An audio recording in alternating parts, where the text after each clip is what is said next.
22 जानेवारीला सोमवारी अयोध्येत राम मंदिर प्राणप्रतिष्ठेचा सोहळा मोठ्या थाटात पार पडला।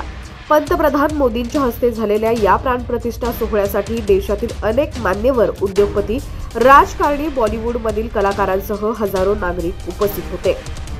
प्रभू श्रीरामाच्या सुरेख मूर्तीचं सर्वांनी मनोभावे दर्शनही घेतलं।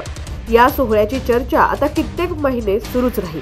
मात्र याच सोहळ्यादरम्यान मंदिराच्या परिसरात एक व्यक्ती अचानक खाली कोसळला। त्याला हार्ट अटॅक आला। एकच गदारोळ माजला। काय करावं कुणालाही सुचत नव्हतं। मात्र भारतीय वायुसेनेच्या रॅपिड रिस्पॉन्स टीमनं लगेचच धाव घेतली आणि खाली पडलेल्या त्या व्यक्तीला उचललं आणि भर गर्दीतून आधी बाहेर काढलं।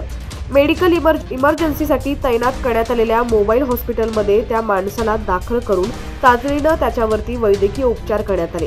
त्या इस्माला हृदयविकाराचा झटका आला होता। मात्र वेळेवर उपचार मिळाल्यानं त्याला जीवनदान मिळालं आणि त्याची प्रकृती स्थिर झाली। अचानक घडलेल्या या घटनेनं अनेक जण घाबरलेले होते, पण भारतीय वायुसेनेच्या जवानांच्या तत्परतेमुळे आणि डॉक्टरांच्या उपचारांमुळे काही अघटित घडलं नाही।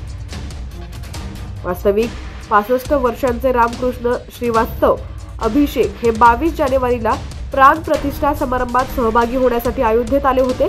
कार्यक्रमादरम्यान ते अचानक मंदिराच्या आवारात कोसळले। रामकृष्ण श्रीवास्तव पडताच भारतीय हवाई दलाच्या रॅपिड रिस्पॉन्स टीमनं त्यांना कार्यक्रमातून तात्काळ बाहेर काढलं।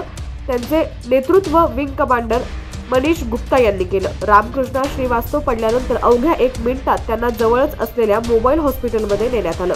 रिपोर्टनुसार रामकृष्ण श्रीवास्तव यांना हृदयविकाराचा झटका आला होता। त्यांची प्रकृती बरीच बिघडली होती।